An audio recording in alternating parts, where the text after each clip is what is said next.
About the author. Why did I write Hell Difficulty? I have lived a challenging life, much like Richard, the character in Hell Difficulty, with the character loosely modeled after myself, with names, locations, dates, and relationships changed to protect people and support the narrative. Hell Difficulty is a sort of semi-fictional autobiography of my life up to the moment that I realized my mind was going, and then continues from there in a fictional tale, blending my perception as Richard and the world's reality into his fictional quixotic adventures. It is my hope that the tale of Hell Difficulty resonates with everyone in some way, because I firmly believe that we all struggle with challenges thrown at us by the world. Few of us are without trouble or without hurt. Perhaps seeing a man that rose from nothing to become something, but be unable to enjoy it due to his descent into mental and physical degeneration, but rails against his decline entering his fantasy, will shed some light, offer maybe an epiphany. It is my hope that Hell Difficulty will showcase how it is possible to triumph and maintain honor and integrity despite life's oppression and hardships right up to its very life's end. And that, in the end, what really mattered was the journey of doing good for and by others. I hope to illustrate how ideals and righteousness and goodness are mocked and condemned by much of the world's populace today, especially those that call themselves liberal or woke. Some are explicit and some are indirect on how they attack faith and family and morality, but they attack all the same. Both the woke and non-woke have moments in conflict with traditional good, and so Hell Difficulty does not intend to declare an absolute right side of history for either. Instead, Hell Difficulty tells the tale of a man's journey and how all walks of life and politics engaged with him. All I said, I recognize that any stance that I take will offend people. However, it is my hope all people will at least read and listen to Hell Difficulty and give it a sincere, fair assessment for what is actually right and good to them when they see the situations front and center. I hope people judge for themselves and do not listen to me, to media, or anyone else to know what is right. They should know it for themselves, and that is my hope. They'll see it, they will know it.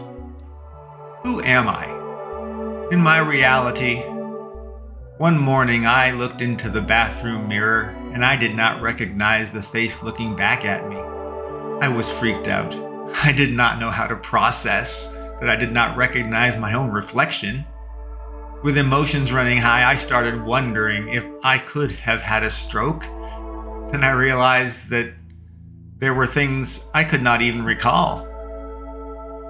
I could not remember anything about when my second daughter was born. I wondered, what else did I forget? Again, did I suffer a stroke? I was scared. I was horrified. What was going on? I panicked. But consulting and tests showed nothing.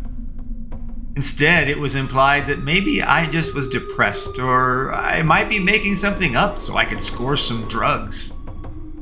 Anyone who had spent any time, even a minute with me, even if you Googled my name, Richard Seaborn, on the internet, you would discover that I had been, at least renowned, luminary genius in the computer software, networking, cloud analytics, augmented reality, video game console development.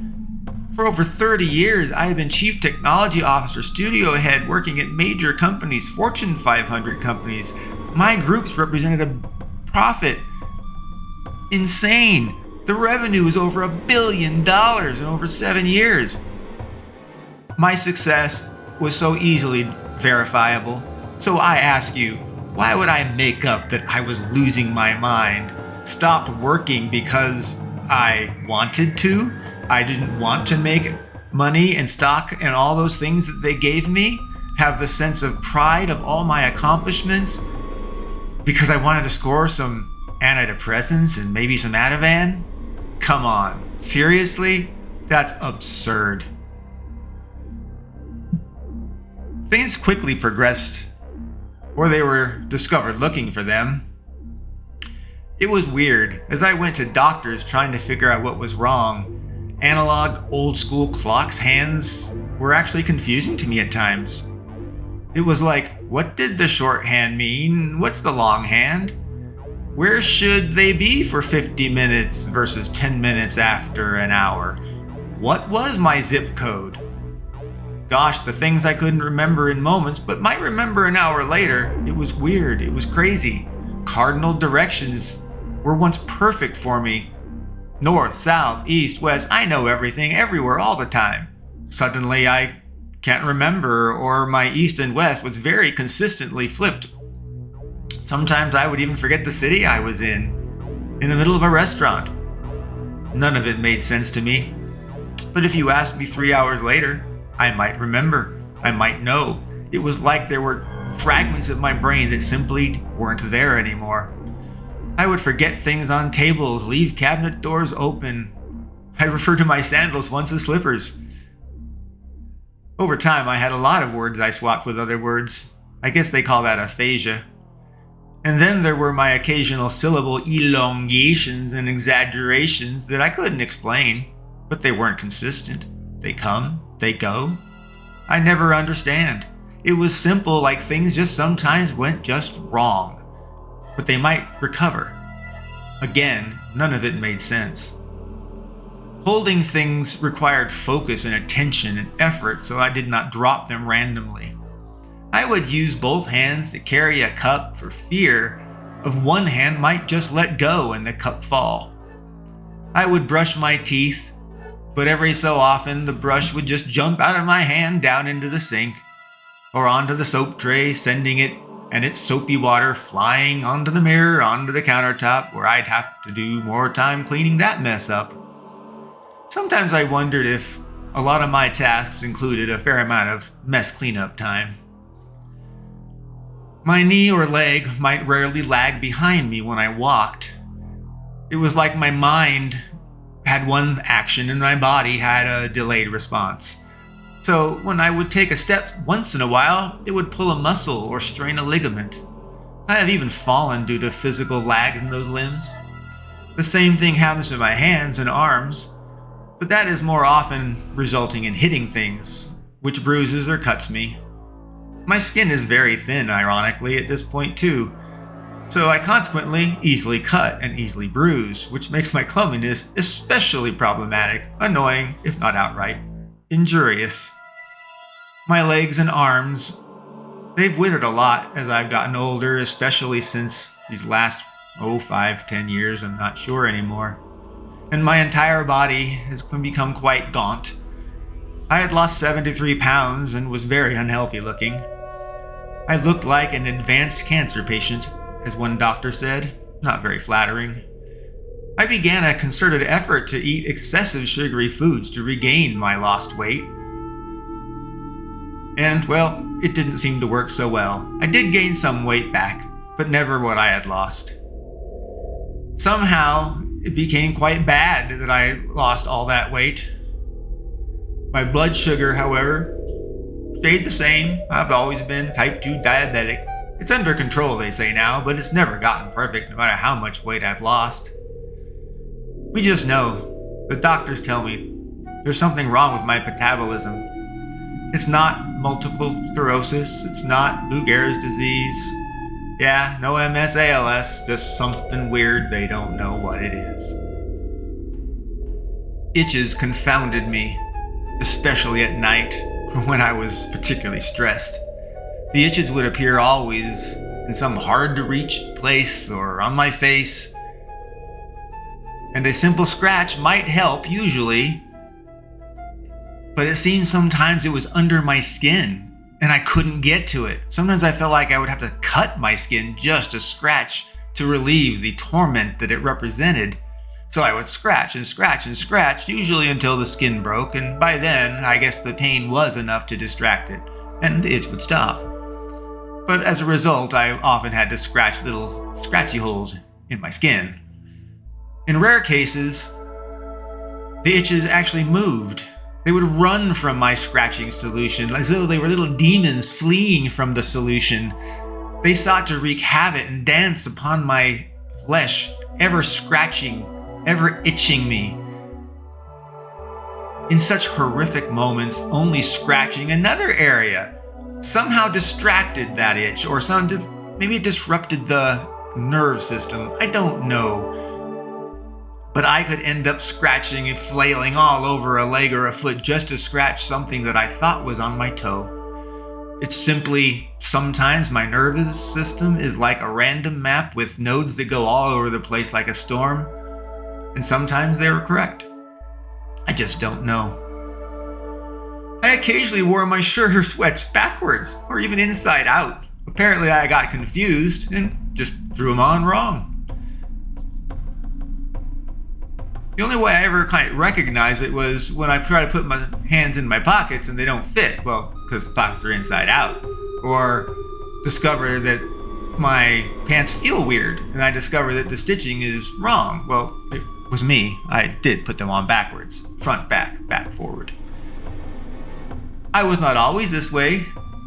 The strange thing is, when it happens though, I almost think immediately, who put these on me wrong? Because it wasn't me. Well, obviously it was me, but that was true of most things. Anything that went wrong was generally someone else's fault now. I was never that way before, but somehow this neurodegeneration put me there. Everything was upside down, inside out, kind of reverse confused.